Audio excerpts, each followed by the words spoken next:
Yesterday, I made a video about how millennial men are single, childless losers. I think it's funny that I titled it that, Why Are Millennial Men Single, Childless Losers? And people actually liked the video, they thought it was funny. Because I hope everyone realized it was meant to be a joke. I'm not actually calling people losers for not having families.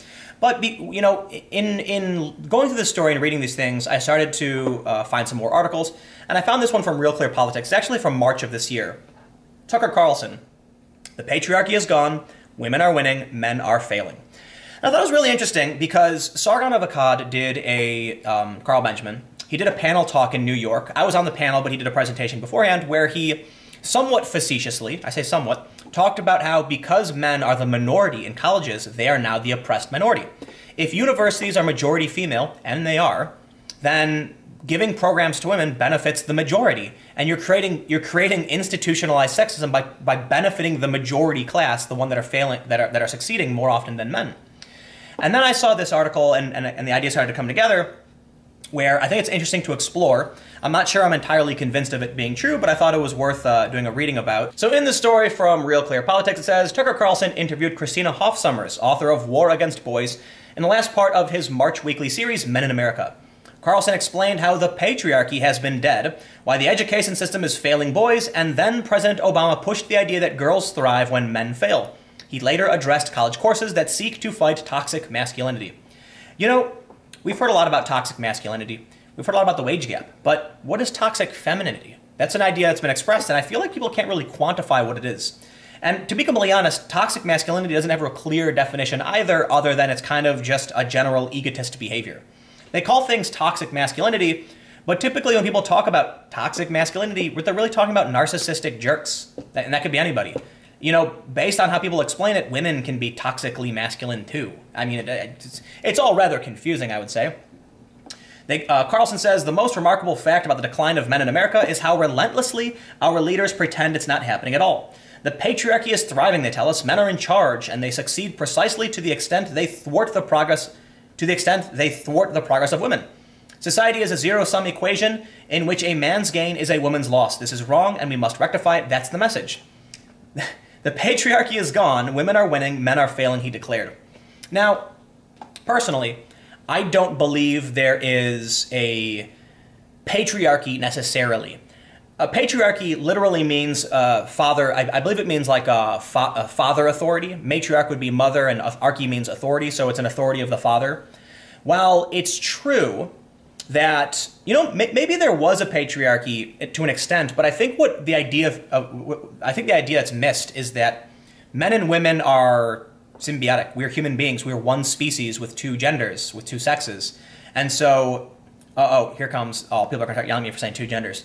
But we're a society in which men and women have to interact with each other, and women have to be happy about certain things and content with how society is running, and if they don't, things change, and that's exactly what happens. Just because the majority of people in politics are men doesn't mean the system is patriarchal, necessarily, because there are certainly women who have influence over those men, and you can actually reduce this and say, no, let's just reduce patriarchy to literally the fact that men are in power. Okay, let's say the argument is that patriarchy isn't figurative and referring to a bunch of different areas, but refers specifically to the fact that there has been no female president, that politicians are almost entirely male all the time, and then the issue becomes, in the past 100 years or so, with women being able to vote, why is it always men who win? The issue then becomes that, I don't know if you call it internalized patriarchy or whatever the issue is, but we have an issue of the fact that whatever your politics are, women vote for men. Why don't women vote for women? Seriously. So maybe the issue isn't that men are evil and trying to suppress women, but that women are in agreement with whatever is going on in society, and everybody would need to change in order for there not to be a patriarchy. The reason, in my opinion, there is no patriarchy is because women vote for men, is because there are women that are pro-life. You know, you have a lot of women on the left saying, you know, it's men regulating women's bodies, and it's like, yes, technically, if you reduce it to the simple fact that it's the people in Congress voting, but realize that there are women who vote for this. There are women who are pro-life. There are conservative women who hold the same views as these men. The fact that they're men doesn't change anything, but women are voting for these people too. So I think it's true that we're seeing more women in politics, and okay, we'll see where that goes, and we'll see if this makes things change. But for the time being, as long as you have conservative women siding with conservative men, I'm not convinced the issue is patriarchy so much as ideology. And I think patriarchy is an identitarian cop-out, pointing the finger at men and saying it's men running things that are causing the problem, when it's like, you could like technically reduce it to that, but then you got to deal with the conservative women who vote for men and the liberal women who vote for men.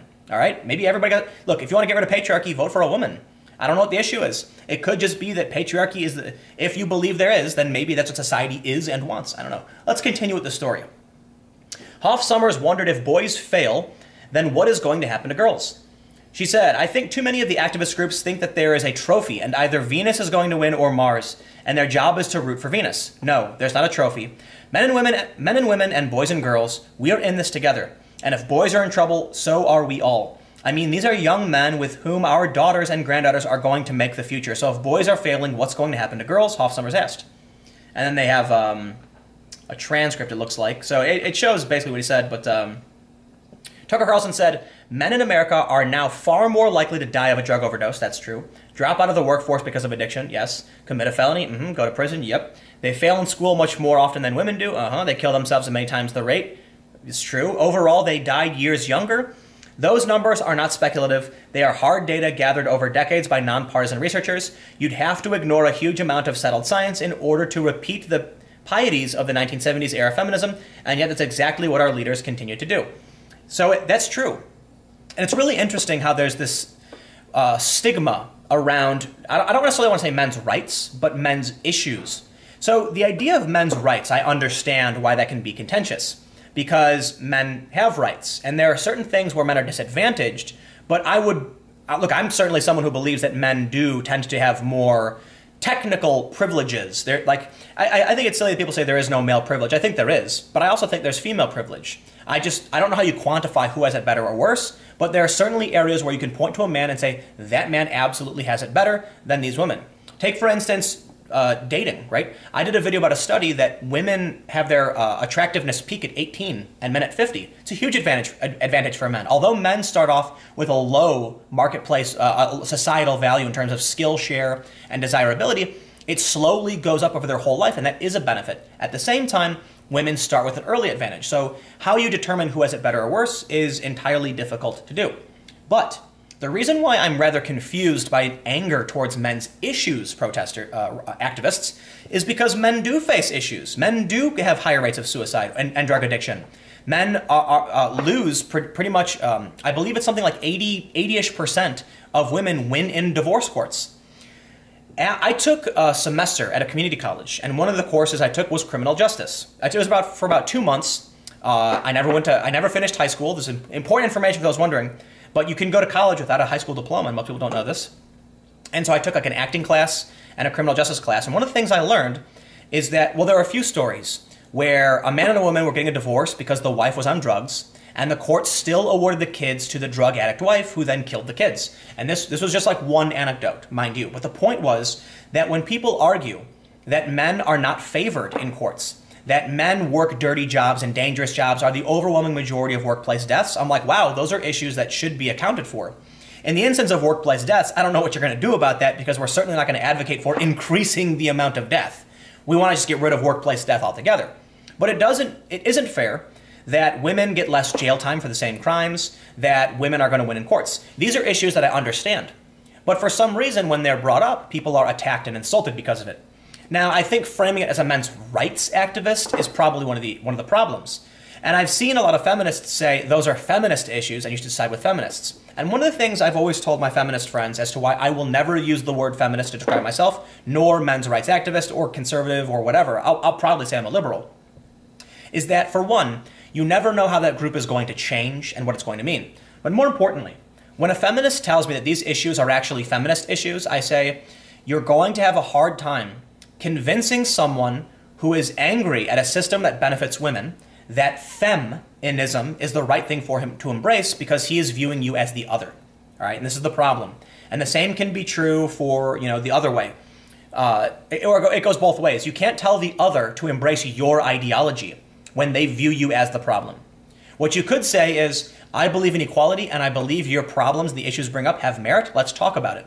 Then you can explain to them how those problems fit into your ideology as well. But you can't go up to someone and say, if you're not a feminist, you're a sexist, racist, whatever. It's not going to work. So let me maybe wrap up this last point. So I think this is a transcript from Tucker Carlson, and he says, under the Obama administration, the Department of Justice created something called the Healthy Masculinity Campus Athletics Project. The coordinator of that program at Wheaton College summed up the objective this way. As a country, we need to do a better job of addressing issues around toxic masculinity. Left unasked was the most basic question of all: is masculinity itself really toxic? And what happens to boys when we tell them it is? It's why we understood that attacking people for their basic nature is unhealthy and it's wrong. A government-funded program designed to fight toxic femininity or toxic homosexuality probably would not escape the scrutiny of Congress or the media. At the very least, its supporters would have to explain why our country needs a program like that, and yet nobody has been forced to explain why boys who are already failing need to be held back further, and so they are. And this is the same thing I bring up as to why I don't like identitarians. Okay, let me just explain identitarian again, because people don't know what it means. Identity refers to your race, gender, identity, sex, whatever. Aryan, like libertarian or something like that, is a reference to an individual of an ideology, and Aryanism, like libertarianism, is a government based upon liberty, or identity would be government based upon identity, right?